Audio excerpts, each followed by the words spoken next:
नमस्कार, स्वागत है आपका। मैं हूं आपके साथ रोहित पुनेठा। पश्चिम बंगाल में ममता बनर्जी और बीजेपी की जबरदस्त जंग चल रही है और कल नंदीग्राम में वोटिंग भी होनी है। बंगाल में अब लड़ाई गोत्र और हिंदू मुस्लिम पर आ गई है। वहीं दूसरी तरफ तीसरे चरण के लिए प्रचार भी तेज हो गया है। आज हावड़ा के गोघाट में टीएमसी के प्रत्याशी के लिए प्रचार करते हुए ममता बनर्जी एक अलग ही अंदाज में नजर आई। भाषण के आखिर में ममता बनर्जी के हाथों में फुटबॉल नजर आई और मंच पर ही ममता बनर्जी फुटबॉल से खेलती हुई नजर आई। इसकी तस्वीरें आप देख रहे हैं इस वक्त टेलीविजन स्क्रीन पर। लगातार प्रचार कर रही है ममता बनर्जी अपने उम्मीदवारों के लिए और खासतौर पर नंदीग्राम को लेकर तो उनका फोकस बहुत ज्यादा है। लेकिन तीसरे चरण के चुनाव प्रचार में गोघाट में थी ममता बनर्जी और टीएमसी के कैंडिडेट के लिए प्रचार करती हुई वो जब मंच पर पहुंची तो मंच में उनके हाथों में फुटबॉल नजर आई। वो हाथों से फुटबॉल को कभी उछालती तो कभी जमीन पर उस फुटबॉल को पटकती और काफी देर तक ये तस्वीर इस मंच पर नजर आई। ये देखिए, ये तस्वीर आप देखिए।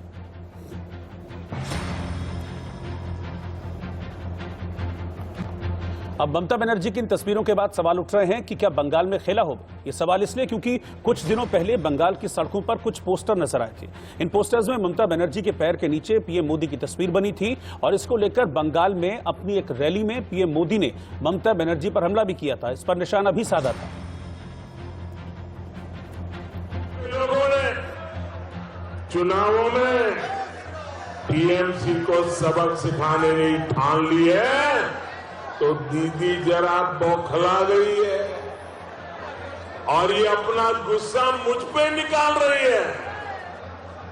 मैंने देखा आजकल यहां दीदी के लोग दीवार पर तस्वीरें बना रहे हैं और तस्वीर में दीदी मेरे सिर पर अपना पैर मार रही है, मेरे सिर के साथ फुटबॉल खेल रही है।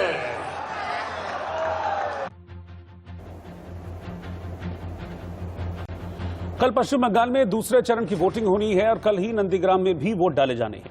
नंदीग्राम की सीट ममता बनर्जी और बीजेपी दोनों के लिए नाक का सवाल बनी हुई और शायद यही वजह है कि ममता बनर्जी नंदीग्राम में कैंप किए हुए हैं, डेरा डाले हुए हैं।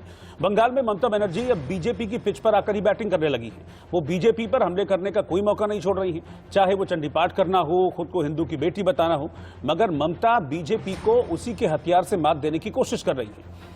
अब चुनाव से ठीक पहले ये लड़ाई गोत्र पर आकर टिक गई है। चुनाव में लगातार खुद को हिंदू बता रही ममता बनर्जी ने अब बंगाल की जनता को अपना गोत्र बताया।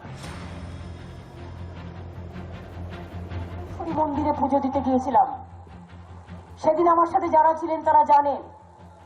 আমাকে জিজ্ঞেস করেছিলেন পুরোহিত মশাই, মা তোমার গোত্রটা কি? আমি বলে ফেলেছিলাম মামাটি মানুষ গোত্র। আজকেও তিনি যখন আমায় জিজ্ঞেস করলেন আমি বললাম দেখুন আমার তো একটা পার্সোনাল গোত্র আছে, সেটা সান্ডিল্য, কিন্তু আমি মনে করি আমার গোত্র মামাটি মানুষ গোত্র। ममता बनर्जी ने अपना गोत्र बताया तो गिरिराज सिंह ने उन पर तंज कसते हुए कहा कि ममता बनर्जी और उनका गोत्र एक है। गिरिराज सिंह ने ममता बनर्जी पर हमला करते हुए कहा कि ममता बनर्जी का असल गोत्र वोट की राजनीति करना है।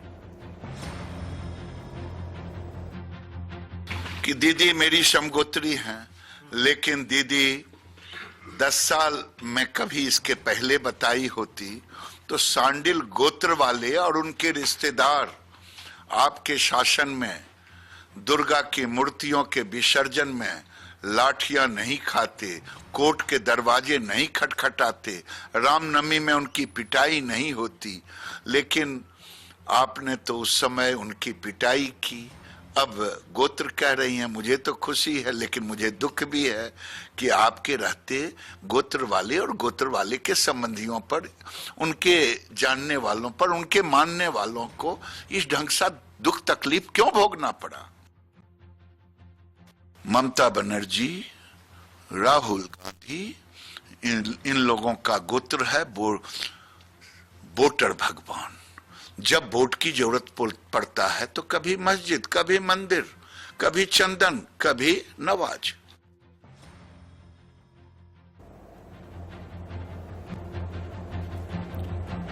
तो बंगाल की लड़ाई जैसे ही गोत्र पर आई तो असदुद्दीन ओवैसी ने एक ट्वीट किया और इस ट्वीट के जरिए उन्होंने पलटवार करते हुए लिखा, हमारे जैसे लोगों का क्या होना चाहिए जो शांडिल्य या जनेऊधारी नहीं है, जो किसी भी विशेष भगवान के भक्त नहीं है। हर पार्टी को लगता है कि उसे जीतने के लिए अपने हिंदू होने का परिचय देना होगा। ये ट्वीट करके असदुद्दीन ओवैसी ने न सिर्फ ममता बनर्जी को निशाने पर लिया है बल्कि उनके उस ट्वीट का निशाना सीधे तौर पर बीजेपी की ओर भी जाता है। वो ये कह रहे हैं कि दरअसल हिंदुत्व के लिए, हिंदुत्व के नाम पर हिंदू वोटों के लिए अब गोत्र खेल रहे हैं ममता बनर्जी और बीजेपी।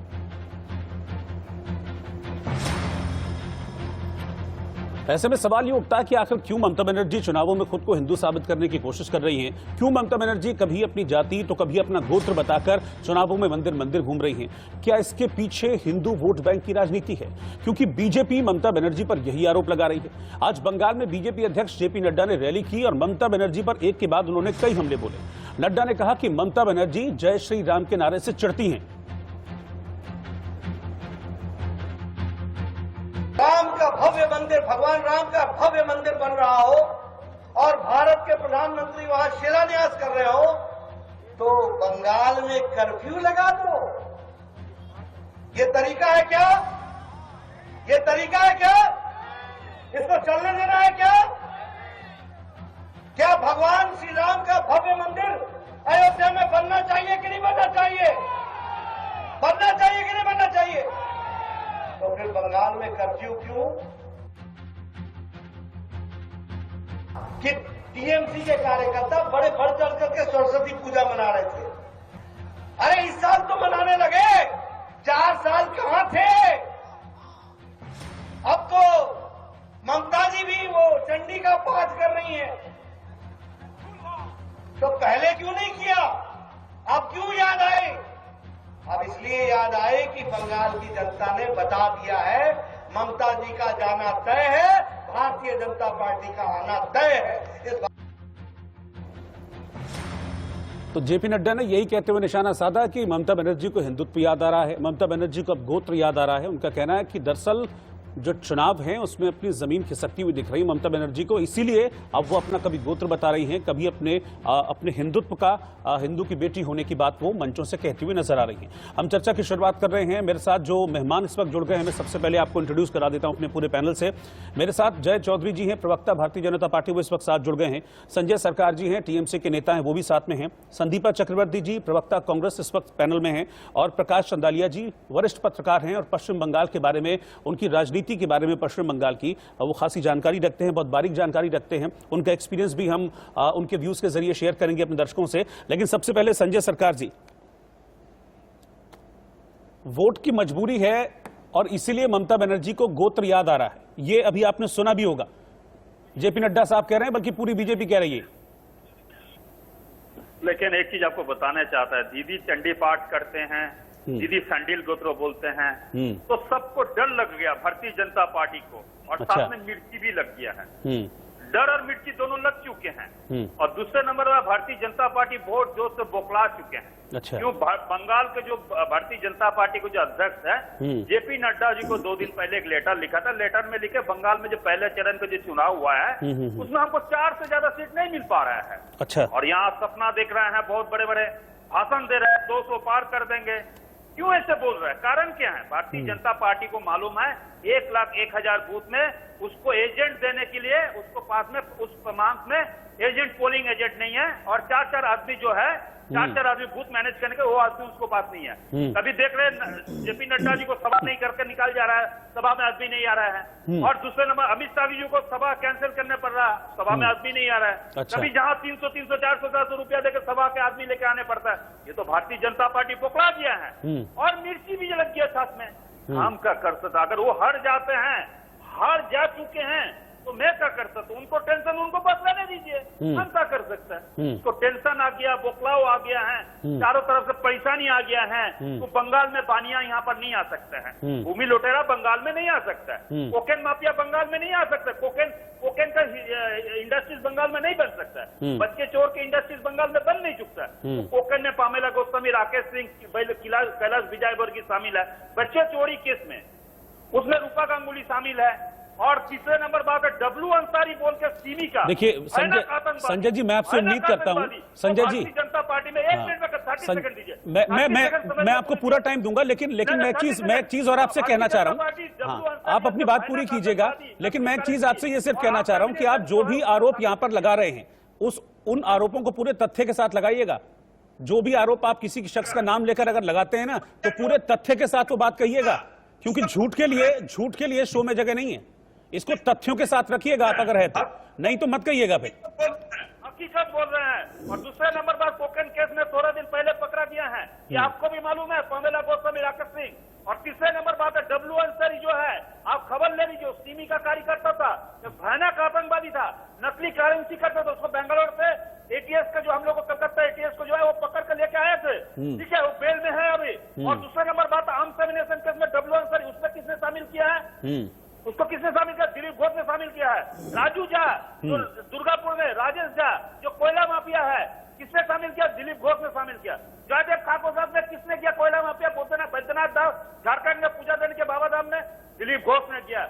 हम झूठ नहीं बोलता है, तस्वीर जो बताता है, तस्वीर सच्चाई बताते हैं, तस्वीर कभी झूठ नहीं बोलते हैं। हम तस्वीर चाहिए तो दिखा देंगे। और सबसे बड़ा बात है पाकिस्तानी की जो है, अभी इमरान खान को साथ में घुसपैठियों मामला में इमरान खान को साथ में प्रेम पत्र देता है मेरे माननीय प्रधानमंत्री नरेंद्र मोदी जी।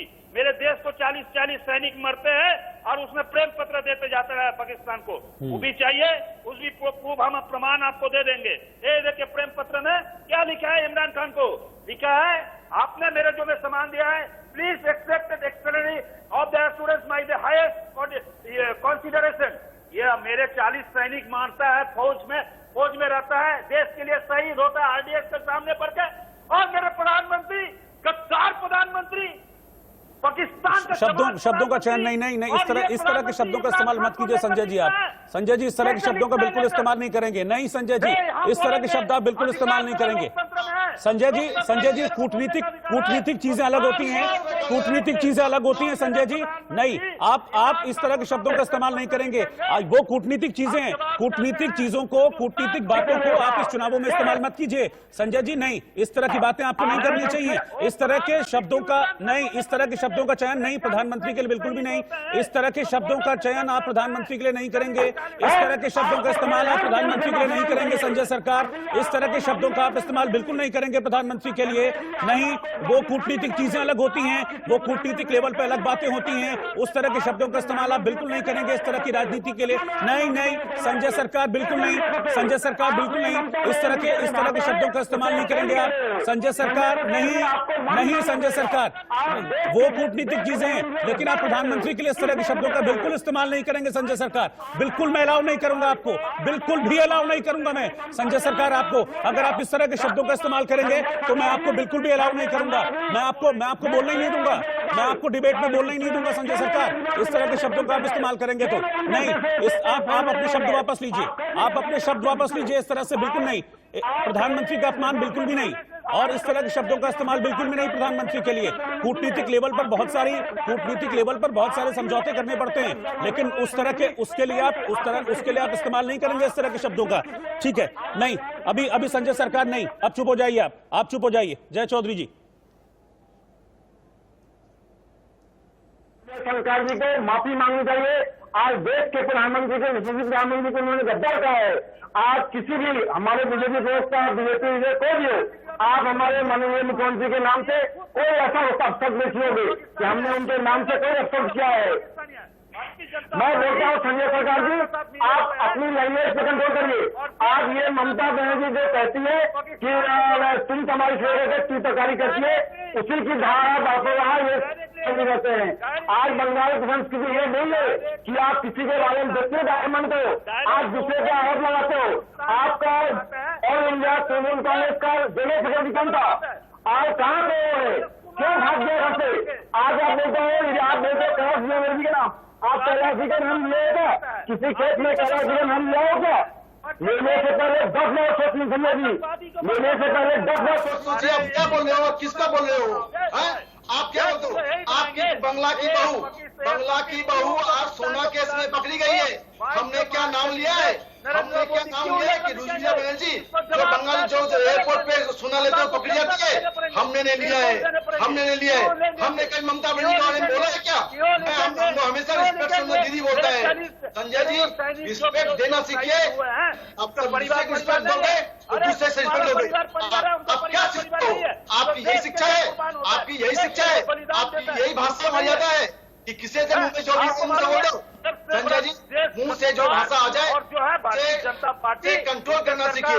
मुंह की भाषा को कंट्रोल करना सीखिए। आप किसी तरह किसी के बारे में नहीं बोल सकते संजय जी। संजय जी नहीं बोल सकते हो। आप अपनी बात को जस्टिफाई नहीं कर सकते हो किसी हालत में। आपने प्रधानमंत्री का अपमान किया है, आपने देशवासियों का अपमान किया है।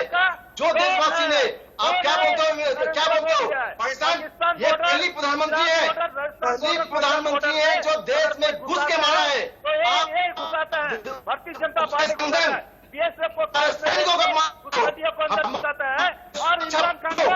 और सुरक्षा बल अपने जिंदगी जान पर लगा लेते हैं, अपने परिवार से बीच में रहकर के, परिवार को छोड़ करके जो सीमा पर तैनात रहते हैं, अपने परिवार को छोड़ करके आप उस पे उंगली उठाए हो।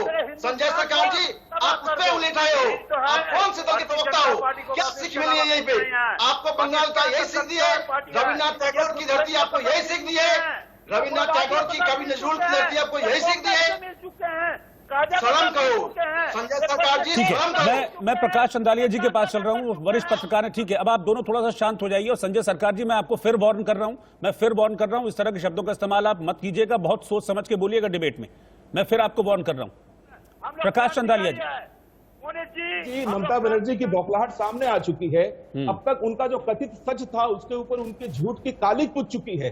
ममता बनर्जी ने कई पिछले चुनाव में ये कहा था कि प्रधानमंत्री की कमर में रस्सी बांध करके उनको जेल भेजूंगी। जय श्री राम के नारे पर ये चिढ़ती है। आज उनको शांडिल्य गोत्र इसलिए बताना पड़ता है कि अब तक उनकी पार्टी केवल 30% अल्पसंख्यक वोटों पर केंद्रित थी। इस बार हिंदू मतदाता और बंगाल के हिंदुओं को यह समझ में आ गया है कि सिर्फ तुष्टीकरण और भ्रष्टाचार के साथ साथ उद्योग विरोधी माहौल बनाने वाले ममता बनर्जी की सरकार पश्चिम बंगाल में नहीं चाहिए।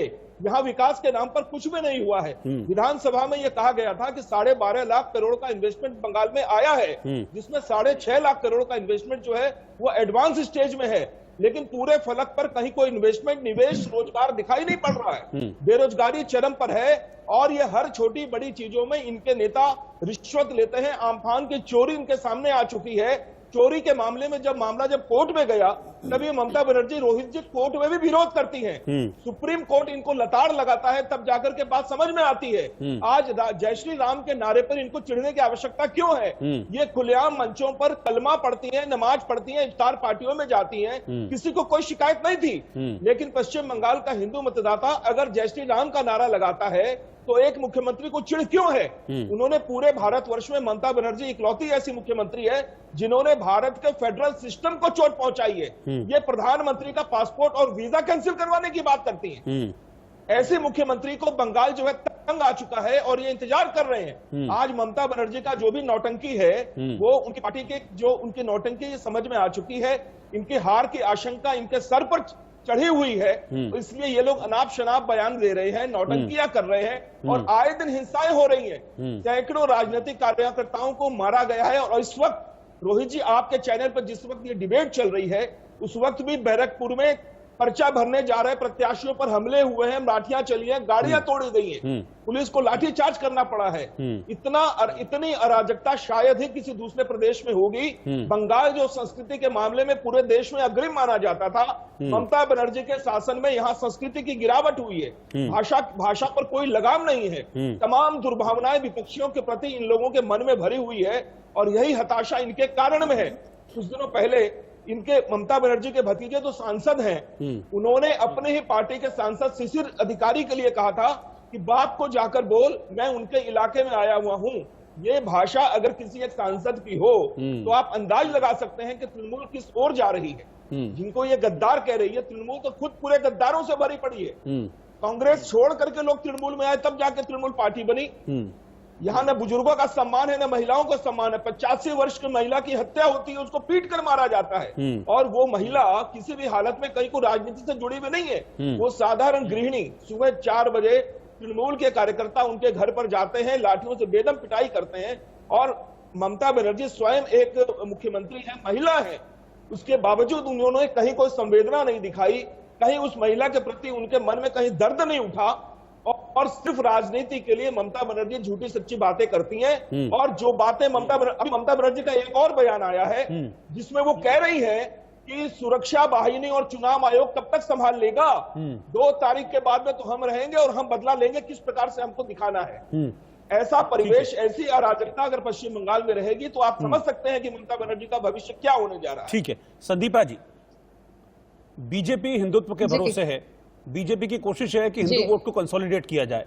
ममता बनर्जी अब अपना गोत्र बता रही है, कांग्रेस क्या बताएगी या क्या बता रही? कांग्रेस बताएगी बंगाल की जो फिस्कल डेफिसिट है 2019-20 का, उसके बारे में। कांग्रेस बताएगी जो एसएससी के जो 1.5 लाख नौकरी 10 साल में नहीं हुई है, उसके बारे में। कांग्रेस बताएगी जो 5 लाख सरकारी पोस्ट खत्म कर दिया गया है पिछले 10 साल में, उसके बारे में। अब आप सर मुझे सवाल पूछिए। ठीक है, अब आप सर मुझे सवाल पूछिए। हाँ, मैं यही पूछ रहा हूं ना, तो फिर बताएगा कौन? भाई मैं पहले भी आपसे इस सवाल को कर चुका हूं कि भाई बड़े नेता तो आपके हैं, तो दिखते नहीं है कहीं ग्राउंड पर। आपको कौन बड़े नेता ग्राउंड पर दिखते हैं? क्या कांग्रेस स्टार वॉर में यकीन नहीं करती है क्या? ममता बनर्जी अपना पूरा मोर्चा संभाली हुई है टीएमसी की तरफ से, बीजेपी के बड़े बड़े प्रचारक आ रहे हैं, लेकिन कांग्रेस के तो स्टार्स दिखते ही नहीं है यहाँ पर। तो जी ये बीजेपी और टीएमसी तो 1 मैन शो और 1 वुमन शो से चल रहा है। राष्ट्रीय कांग्रेस और संयुक्त मोर्चा, हम लोग जो जोट में आए हैं, हम लोग जनता के भरोसे चल रहे हैं। तो हमारे यहाँ पे बंगाल के हर एक वोटर स्टार है, हर एक प्रार्थी जो 294 सीट्स के हर एक प्रार्थी संयुक्त मोर्चा के स्टार है सर। ठीक है, ठीक है, मैं आऊंगा आपके पास। हमारे साथ सुनीत चोपड़ा जी भी जुड़ गए हैं, उनके पास चल रहा हूं, सीपीआई के नेता हैं। सुनीत जी, आपको क्या लगता है कि ममता बनर्जी को अब अपने गोत्र बताने की क्यों जरूरत पड़ गई?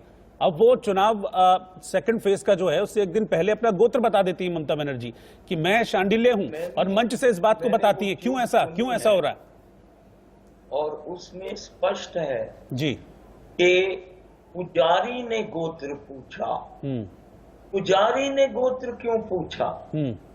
और उन्होंने कहा कि मैंने गोत्र का जवाब दिया कि माटी माटी और वो जो है उनका स्लोगन वो है।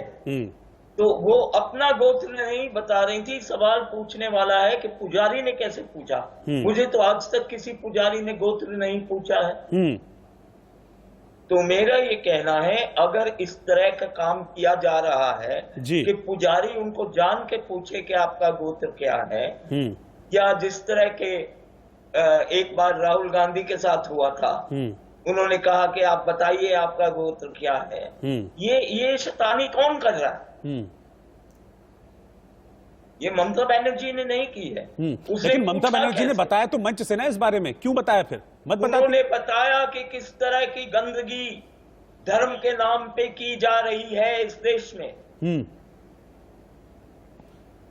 अगर मंदिर में पूजा करने जाते हैं, पुजारी गोत्र नहीं पूछता है सर?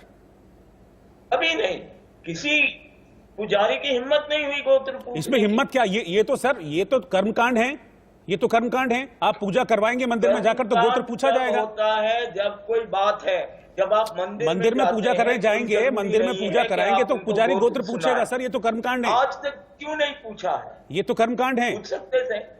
हम अगर मंदिर में जाएंगे, पूजा कराएंगे, पुजारी गोत्र पूछेगा बिल्कुल पूजा कराने के लिए। बिल्कुल नहीं पूछते। क्यों नहीं पूछेगा? 100 बार पूछा हमसे, हमने भी कराई है पूजा। मैं आपको बताता हूँ, बनारस में भी नहीं पूछते हैं। क्यों नहीं पूछते? सब पूछते हैं। उनको सब मालूम होता है कौन आया है। क्या प्रॉब्लम है? उनको मालूम है कौन सा गोत्र भी है, सबको मालूम है। ये क्या बड़ी बात है? ठीक है, लेकिन ये मुझे आपका तर्क, लेकिन जिस तरह से उनको पूछा गया वो अजीब लगा मुझे भी। अच्छा, ममता बनर्जी ने वो बताया, वो अजीब नहीं लगा आपको? पुजारी ने पूछा, वो अजीब लगा? मेरे को अजीब लगा कि इस तरह से पुजारियों तक को आपको कैसे पता चला? आपको कैसे पता चला कि ममता बनर्जी ने गोत्र बताया अपना? उन्होंने कहा कि मेरा जो गोत्र, फिर मैंने ये कहा। जब उनको कुछ अजीब नहीं लगा तो आपको क्यों लग रहा है? उनको अजीब लगा होगा, तभी तो उन्होंने माँ माटी का जवाब दिया और कहा यही मेरा गोत्र है। अरे ठीक है, संजय सरकार ही बता देंगे। संजय सरकार, क्या अजीब लगा कि ममता बनर्जी को जब पुजारी ने गोत्र पूछा उनका मंदिर में पूजा के दौरान, इसीलिए बताया ममता बनर्जी ने? सुनिए, हर मंदिर में पूजा देने के समय में गोत्र नाम लिखा दिया जाता है और तो पूछा जाता है, और मैं हिंदू बात धर्म कर का रहा नियम के अनुसार में। हाँ। और मंदिर में दीदी के जब पूजा करने के लिए गई तो दीदी को पूछा, आपको पहले तो माँ माटी मानुस बोलता, बोले नहीं पर्सनल तो गोत्र होता है, गोत्र बोलिए तो सांडिल गोत्र। तो एक मिनट में और एक चीज आपको कंफर्म कर, मेरे पत्रकार भाई जो बैठे थे वो काफी विकास के बारे में बता रहा था। हम पूछना चाहते हैं, गुजरात में 5,500 रुपया टीचर को दिया जाता है 4 साल का कॉन्ट्रैक्चुअल में। हेलो, हाँ, आपकी आवाज मिल रही है। हेलो, आपकी आवाज मिल रही है संजय सरकार। 5,000 गुजरात में टीचर भूखे मर रहे थे। नहीं, आप सुनिए, आपको बताने पड़ेगा, सामने आ रहे हैं। अरे आप सुनिए, गुजरात में 5,500 रुपया दिया जाता है 4 साल का कॉन्ट्रैक्चुअल सर्विस में एक टीचर को, और एक वक्त तक खाने का कीमत है 150 रुपया। एक वक्त तक गांधीनगर का खाने का यहाँ पर सिविक वॉलंटियर को 7,000 रुपए रखा गया देने के लिए, आदमी को वैकेंसी के लिए सिविक वॉलंटियर को क्या दे रहे हैं यहाँ पर? टीचर की क्या हालत है बताइए। आप कैसे पत्रकार गुजरात में जाके काम करते हैं। मैं बता रहा हूँ वैकेंसी का नहीं मिल रही है, अप्लाई करते हैं गुजरात में। आपको मालूम है, आपको मालूम है, आपको मालूम है। अच्छा,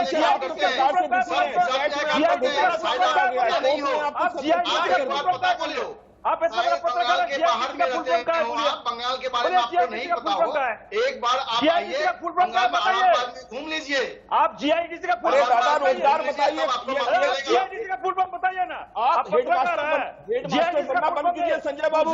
इंडस्ट्रियल डेवलपमेंट कॉर्पोरेशन बोलता है जीआईडीसी सरकार हेडमास्टर बताना पड़ रहा है, की कोशिश मत करिए। आप पेंशन हो रहे हैं, हेडमास्टर बनने का छोड़िएगा। रेल मंत्री थी, इस समय वो मास्टर बनने की कोशिश कीजिए। ममता बनर्जी, ममता खाली ममता लिखा करती है। आज से आपको हिंदू याद आ रहा है, हिंदू गोत्र की याद आ रहा है। बात कीजिए, वापी में जीआईडीसी है, सूरत में जीआईडीसी है, बड़ौदा में जीआईडीसी है, जामनगर में हर रोज भावनगर में जीआईडीसी है, अहमदाबाद में कभी जीआईडीसी है, संख्या लघु भोट को आप हिम्मतनगर में जीआईडीसी है, अपना कुछ नहीं जानते हैं। आज ये जीआईडीसी का फुल फॉर्म क्यों नहीं पता पड़ता है? हमारा पत्रकार निकल जा रहा है। ममता बनर्जी का चंडी पाठ गलत है, साबित करना ममता बनर्जी का श्लोक गलत है, उच्चारण गलत है, उसकी अर्थ गलत है।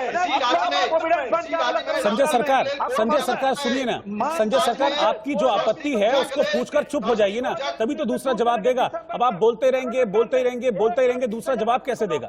संजय सरकार, ईपीएफ बोल रहा है, ईपीएफ किसको अंडर आता है? एम्प्लॉयमेंट ऐसे ही बंगाल में शासन चलाते हैं क्या आप? वन वे शासन चलता है क्या बंगाल में, जो आपके कम्युनिकेशन में नजर आ रहा है? सर 10 साल से इसी तरीके से सरकार चल रही है। संजय सरकार, यही वन वे शासन चलाते हैं क्या आप? सिर्फ सत्ता पक्ष बोलेगा, बाकी सबको सुनना पड़ेगा। संजय सरकार जैसे आप किसी को बोलने का मौका नहीं, उनकी ऑडियो म्यूट कीजिए। संजय सरकार की ऑडियो बंद कीजिए। 1,20,000 आदमी को नौकरी मिला। संजय सरकार, आपकी ऑडियो बंद करा दूंगा मैं अगर आप ऐसे रहेंगे तो।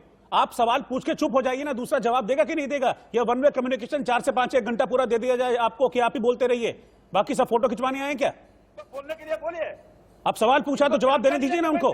आप बोलते ही जा रहे हैं, रोक रहा हूं मैं आपको, रुक ही नहीं रहे हैं। वन वे कम्युनिकेशन चलाया हुआ है आपने, ऐसी डिबेट होती है कोई? जैसे ईपीएफ एम्प्लॉयमेंट प्रोविडेंट फंड बोला जून से, आपने सवाल पूछ लिया ना, आप जवाब तो देने दीजिए। वन में कम्युनिकेशन चलाया हुआ आपने, नौकरी मिला है, ईपीएफ आपको वोट बचाना पूरा 1 घंटा आप ही को दे देते हैं। में पड़ता है, minister of labour constituent of government वो इंडिया के अंडर में है। मंत्री कौन है? संतोष गंगवार जी है। इतना बोल दिए हैं, ये पत्रकार भाई को भी मालूम नहीं है। अरे भाई, तो पत्रकार भाई को जवाब देने दीजिए ना। अब हेडमास्टर पत्रकार भाई को भी मालूम नहीं है। आप लोग बैक बेंचर हो चुके हैं पश्चिम बंगाल में, बांग्लादेश। ठीक है, अभी थोड़ा शांत होइए, पानी पीजिए जरा, थोड़ा शांत होइए, पानी पीजिए। बहुत बोल लिया, गले को भी आराम दीजिए। इस वक्त की हेडलाइंस देख रहे हैं। ममता बनर्जी समेत तृणमूल कांग्रेस पूरा हमारे जो सर्वभारतीय जो भी नेता आते हैं उनको ये लोग बोलते हैं कि बाहरी। पता नहीं ये बाहरी लोग कैसे होते हैं। हमारा सर्वभारतीय दल है, ऑल इंडिया पार्टी है, बंगाल का संस्कार नहीं जानते, हमारे इसलिए बाहरी बोलता है। नेता है वो, तो उन्हें ये नहीं पता कि उन्हें ये नहीं पता कि होता है। आज बंगाल ये बाहरी कहलाते हैं क्या? अब ये हमारा दुर्भाग्य है या उनका दुर्भाग्य है कि ममता बनर्जी का जो पार्टी है पश्चिम बंगाल में सीमित हो चुका है। पश्चिम बंगाल के बाहर कहीं रहा नहीं है, तो रहा नहीं है तो उनको बौखलाहट तो आएगी ही। और रहा बात नंदीग्राम की, तो नंदीग्राम में आप देख रहे हो कंटिन्यू वो हर ताश खेल चुकी है। जब देखिए कि माइनॉरिटी वोट उनके पक्ष में नहीं आ रहा है, वो एग्जिस्ट नहीं कर पा रही है, तो वो अपने आप को हिंदू सच्चा हिंदू बताने लगी है। इससे पहले दो बताती थी ममता बनर्जी जब रेल मंत्री थी। इतना क्या बोलने का शौक है आपको, बताइए ना। आप चुपचाप सुनिए ना। आप पता है आपकी आवाज से बाकी पैनलिस्ट की सिर पे दर्द होने लगी है। रविंद्रनाथ को ये संजय सरकार जी, संजय सरकार जी, से जो भी आते हैं वही इन लोग का सेम संजय सरकार जी, विवेकानंद ठाकुर बोलता है, रविंद्रनाथ ठाकुर को शांति निकेतन में जन्म हुआ बोलते हैं। फुड्डा कौन बोल रहा है? आप डिस्टर्ब मत कीजिए। नहीं, संजय जी थोड़ा सा पेशेंस रखिए। संजय जी थोड़ा सा पेशेंस रखिए। आपको बताता है पत्रकार बंधु, बंगाल में 22 मार्च 2021 में 3 फैक्ट्री को बंद कर दिया government of India. Sanjay ji अगर इतना ही आपके सरकार ने इतना ही कुछ किया है 10 साल में, ना ममता बनर्जी अपना नाम कभी खाली ममता लिखती थी क्या? आप ये बताओ ना, लोग बीजेपी ज्वाइन कर रहे हैं, ये खाली इतनी बता दीजिए। आप क्यों बीजेपी ज्वाइन कर रहे हैं? ममता से लेकर आप कब बीजेपी ज्वाइन कर रहे हैं? क्यों बताना पड़ा? बीजेपी कब ज्वाइन करना भूलिए। बीजेपी नहीं संजय जी प्लीज आप इस तरह से डिस्टर्ब मत कीजिए ना किसी को। संजय जी एक एक करके बात कर लें। संजय जी एक एक करके बात कर लें, बेंगोल केमिकल एक एक करके बात कर लें। संजय सरकार या लेफ्ट हो, सभी ने सुना आपके बात। अब जब दूसरे बोल रहे हैं तो आपको सुनना पड़ेगा। संजय जी सुनने की आदत डाल लीजिए, क्योंकि इस 2 मई के बाद आपको सुनना ही पड़ेगा। पश्चिम बंगाल की जनता ने डिसीजन ले लिया है। आपकी कट मनी की सरकार है। जो त्रिपाठी किया है, आपने किट चोरी किया है। हर से प्रधानमंत्री आवास योजना में जो आपने पैसा लिया है, कमीशन लिया है, जिसके लिए ममता बनर्जी को बोलना पड़ा है कि आप लोग यदि कट मनी लिया हो तो कट मनी को रिटर्न कर दो। और आप देखोगे कि कट मनी रिटर्न करने के लिए लाइन लग पड़ रहा था। और हमारा पैसा रिटर्न करो, मेरे पैसा रिटर्न करो। तो यहाँ तक ममता बनर्जी को पता है कि उनके नेता लोग सब भक्त हैं, सब चोर हैं। जहां तक कि उनके परिवार वाले ने, मैं परिवार का नाम नहीं लेना चाहता, व्यक्तिगत आक्रमण नहीं करना चाहता, फिर भी बोल रहा हूँ कि किसी ने शायद पेपर में देखा था, टीवी में सुना था कि सोना के समेत कोई एयरपोर्ट पकड़ा गया है। तो पहले अपने गिरबान में झांकिए। पश्चिम बंगाल उन्नति चाहती है, पश्चिम बंगाल डबल इंजन सरकार चाहती है। सेंट्रल के साथ में, केंद्रीय सरकार के साथ में कंधे से कंधा मिला करके काम करना चाहती है। यहाँ पे सुशासन हो, यहाँ पे बेरोजगार युवा और युवतियों को बेरोजगारी जो है उन्हें रोजगार मिले, यहाँ पे नारियों को सुरक्षा मिले। ये हमारा वादा नहीं, ये हमारा संकल्प है। ये जो हमारा आप देखेंगे मैनिफेस्टो, ये हमारा संकल्प पत्र है। ये हम संकल्प देते हैं कि बंगाल के लिए, बंगाल का जो वैभव है उसे हम लौटाएंगे, इसे फिर से सोना बांग्ला में डालेंगे। ठीक है संजय जी, सुनना सीखिए। ये हम बंगाल को जो वैभव है उनका वैभव में लौटाएंगे। फिर से बंगाल को सोनार बांग्ला में परिवर्तित करेंगे, फिर से बंगाल को सोनार बांग्ला बनाएंगे। ये हमारी संकल्प है। और इसी संकल्प के साथ हम अपने मतदाता के पास जाते हैं, जो आप देख सकते हो हर छोटी बड़ी रैलियों में। ठीक है मैं प्रकाश जी के पास चल रहा हूँ। प्रकाश जी, जब नंदीग्राम से नॉमिनेशन था तब 3 दिन ममता बनर्जी नंदीग्राम में रही थी। अब सेकंड फेज में कुल 30 सीटें हैं जिसमें वोट डाले जाने, लेकिन 5 दिनों से ममता बनर्जी का कैंप नंदीग्राम में 29 सीटों को छोड़कर 30वीं सीट पे इतना फोकस है। ये क्या दिखा रहा है?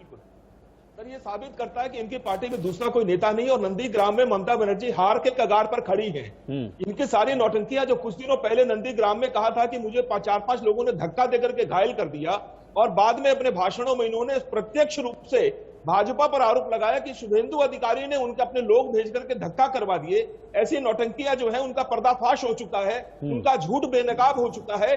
और नंदीग्राम के अंदर में जिस प्रकार से मैं आपको ग्राउंड रिपोर्ट दे रहा हूं, मैं किसी पार्टी का सदस्य नहीं हूं। ग्राउंड रिपोर्ट यही है कि ममता बनर्जी को राजनीतिक कैरियर के बहुत बड़े जोखिम भरे मुकाम पर खड़ी है। इस बार उनको हार नजर आ रही है। ममता बनर्जी को ये समझ में आ गया है, और बाकी अन्य केंद्रों में इनकी पार्टी के पास में प्रचार करने के लिए दूसरे नेता भी नहीं है। आज वो प्रत्याशी बहुत जोखिम वाली स्थिति में खड़े हैं। ममता बनर्जी आज जिस प्रकार से चुनाव आयोग और सुरक्षा वाहिनी पर अंगुली उठा रही है, उससे यह प्रमाणित होता है कि ममता बनर्जी को यहाँ के किसी सिस्टम पर भरोसा नहीं है। पश्चिम बंगाल की जो पुलिस जो ममता बनर्जी के अंडर में थी, उसकी तो मर्यादा को, उसका जो मान सम्मान था उसको ममता बनर्जी ने तोड़ा। और आज चुनाव आयोग पर झूठे और फर्जी आरोप लगाती हैं। सुरक्षा वाहिनी का विरोध करती हैं। नंदीग्राम में सुरक्षा वाहिनी के 2200 जवान तैनात किए गए हैं और आज धारा 144 भी लगा दी गई है, और इसलिए कि बहुत बड़े हिंसा की आशंका है। जिस प्रकार से इसने बहिरागत का विषय उठाया है, बाकी सारे विषय उठाए हैं। ये बताइए है ना, ये बताइए यूपी में 8 पुलिस को माफिया ने हत्या कर दिया है। बहुत बड़ा पुलिस का भूमिका है। पत्रकार बंधु है कि नहीं? अरे नेता बंधु बंगाल की बात करिए।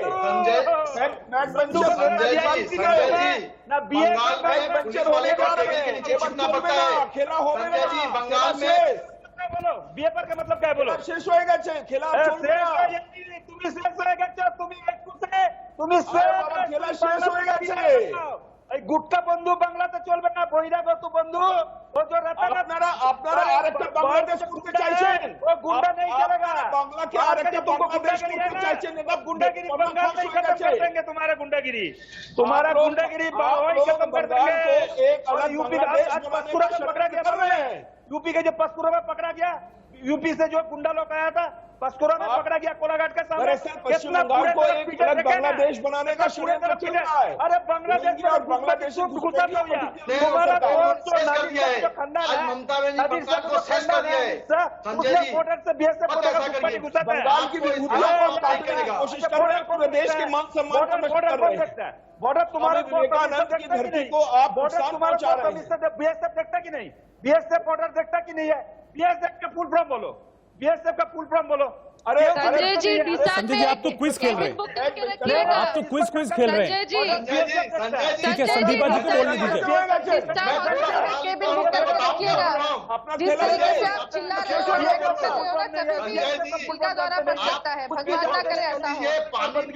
अंडर मैट्रिक पत्रकार बन गया है, अंडर मैट्रिक पत्रकार बन गया है। अरे हम तो स्कूल भी नहीं गए। ठीक है, दो एक जरा शांति रखिए, थोड़ा शांति रखिए, थोड़ा शांति रखिए, थोड़ा सा शांति रखिए, फिर से पानी पी लीजिए, थोड़ा शांति रखिए। प्रकाश जावड़ेकर केंद्रीय मंत्री ने क्या कहा है, ममता बनर्जी ने जो गोत्र बताया है ना अपना, उस पर प्रकाश जावड़ेकर क्या कह रहे हैं, जरा वो देख लेते हैं। इस बीच पानी पी लीजिए आप थोड़ा सा। जी हमारे साथ है जावड़ेकर जी। शांडिल्य गोत्र बता रही है ममता बनर्जी, चंडी जाप कर रही है, चंडी पाठ कर रही है जगह जगह। वो इसका मतलब है कि वो चुनाव हार रही है, ये वो समझ रही है, और इसलिए अब जो भी सहारा मिले, डूबने वाले को तिनके का सहारा, ऐसी उनकी स्थिति है। और इसलिए ये अब दाव नहीं चलेगा। ऐसा है, अगर आप गोत्र कहने वाले हो और जय श्री राम को विरोध करते हो, आप गोत्र कह रहे हो और आप दुर्गा पूजा पे विसर्जन को परमिशन नहीं देती, लाठीमार करती, तो ये जो सब चलता है, लोग सब समझते हैं क्या ढोंग है, क्या सही है। सिर्फ प्रधानमंत्री जी की बांग्लादेश यात्रा पर भी सवाल खड़ा किया ममता जी ने, चुनाव आयोग को शिकायत की। हद तो हो गई। बांग्लादेश के साथ हमारे सबसे बेहतरीन संबंध शेख हसीना वाजेद और अभी मोदी जी के दोनों सरकारों के दरमियान जो बने हैं, उससे कितना लाभ हुआ है, कितनी कनेक्टिविटी मिल रही है, कितनी बातें हो रही है, तो उसको उसी अर्थ में समझना चाहिए। उसको बंगाल के चुनाव ये कौन सा मुद्दा है? ये थे केंद्रीय मंत्री प्रकाश जावड़ेकर, जिनका कहना है कि ममता बनर्जी की जमीन खिसक चुकी है, वो चुनाव हार रही है लगातार, इसीलिए उनको अपना गोत्र बताना पड़ रहा है। कैमरामैन जना के साथ संजय शर्मा, इंडिया न्यूज दिल्ली। मैं संदीपा जी के पास जा रहा हूं। संदीपा जी, मैं आपसे ये जानना चाह रहा हूं कि कांग्रेस जो है वो अस्तित्व बचाने के लिए लड़ रही है, जीत के लिए लड़ रही है इस बार? सर, ये सवाल क्यों आता है कि कांग्रेस अपना अस्तित्व बचाने के लिए लड़ रहा है? सर, एक नेशनल पार्टी है, थोड़ा सा तो लिहाज रखिए सर। एक नेशनल पार्टी है, 56 साल मैडम, जब ग्राउंड पर कुछ दिख ही नहीं रहा तो सवाल तो पूछेंगे ना। ग्राउंड पर कुछ दिख ही नहीं रहा, सीरियस मैं कैसे समझूं कि सीरियसनेस है प्रचार को लेकर? किसने बताया? मैं कैसे समझूं? मैं कैसे समझूं? दो स्टेट्स में एक साथ चुनाव हो रहे हैं। असम में राहुल गांधी और प्रियंका गांधी मौजूदगी लगातार दर्ज करा रहे हैं, बंगाल में एक बार भी नहीं आते। बताइए मैं क्या समझूं? असम में राहुल गांधी प्रियंका गांधी एक साथ नजर आते हैं, बंगाल में वो नजर नहीं आते। ऐसा क्यों? मैं क्या समझूं? भूपेश बागल जी आए हैं। नहीं, आप सब आएंगे सर, धैर्य रखना चाहिए, सब्र रखना चाहिए, सब्र का फल कल दूसरा फेज है मैडम, लोगों को पता है, सब आएंगे सर, ऐसा नहीं है। कल दूसरा फेज है मैडम, इंटरनल मैटर चुनाव शुरू हो चुके हैं, शेड्यूल बनता है सर, ऐसे नहीं हो सकते हैं। 8 दफा है सर, आप समझ सकते सकते हो ना लॉ एंड ऑर्डर का क्या हालत है यहाँ पे। 8 दफा हो रहा है ये इलेक्शन, 8 दफा। ममता जी ने क्या कर दिया बंगाल को, नहीं तो 8 दफा क्यों इलेक्शन होगी सर। कांग्रेस का कौन आ रहा है कौन जा रहा है ये इम्पोर्टेंट नहीं है, इम्पोर्टेंट है यहाँ के जो स्केलेटन वाला जो रूप है बंगाल का पिछले 10 साल से ममता बनर्जी की सरकार ने बना दिया, उसको रिपेयर करना, ये मुद्दा होना चाहिए, ये इशू होना चाहिए सर। ये नहीं इशू होना चाहिए कि कौन आ रहा है कौन जा रहा है। मैडम, और चुनाव कैसे जीता जाता बताइए ना, बिना प्रचार के। सर प्रचार तो सभी लोग कर रहे हैं, सब लोग कर रहे हैं सर प्रचार। अधीर रंजन जी कर रहे हैं, मालदा से लेके बहरमपुर से लेके हर एक जगह पे अधीर रंजन जी जा रहे हैं सर। अब्बास सिद्दीकी भी कर रहे हैं। हाँ, अब्बास सिद्दीकी जी भी कर रहे हैं, ये संयुक्त मोर्चा के हैं हम लोग, और लेफ्ट के भी लोग कर रहे हैं। लेकिन संदीपा दीदी ठीक है, मैं इस पर सुनील चोपड़ा जी से एक रिएक्शन ले लूं। मैं नहीं अब्बास सिद्दीकी का छोड़ दीजिए, पीडीपी के साथ बीजेपी क्यों गया था ये बताइए फिर। मैं इस पर सुनील चोपड़ा जी से एक रिएक्शन ले लूं। सुनील चोपड़ा जी भी काफी देर से बैठे हैं। नहीं, मुझे सुनील चोपड़ा जी से भी एक रिएक्शन लेने दीजिए। सुनील चोपड़ा जी, किस पोजीशन के लिए लड़ रहे हैं आप लोग? आपका जो गठबंधन है वो किस पोजीशन के लिए लड़ रहा है? किससे आप अपनी फाइट मान रहे हैं इस चुनाव में? आप ये समझ लो जी कि इस वक्त जी हम लोग पहली या दूसरी पोजीशन पे आएंगे, बीजेपी तीसरी पोजीशन पे है। तभी आज झूठा एक फेक न्यूज आया कि ममता बनर्जी के वो जो प्रशांत किशोर है उनकी कंपनी ने कहा है कि वो हार रही हैं, और उन्होंने स्टेटमेंट दिया है कि ये झूठ है। तो कौन ये झूठ फैला रहे हैं, कितने डेस्परेट हैं कि झूठ फैला रहे हैं। और मेरा ये कहना है जी, हम लोग पहले होंगे या दूसरे होंगे, बीजेपी तीसरी होगी।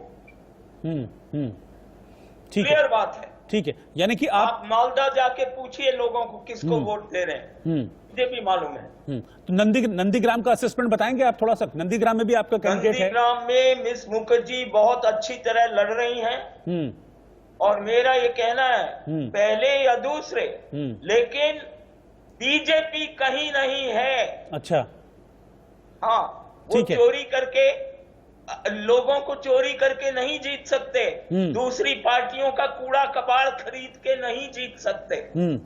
जय चौधरी नंबर 3,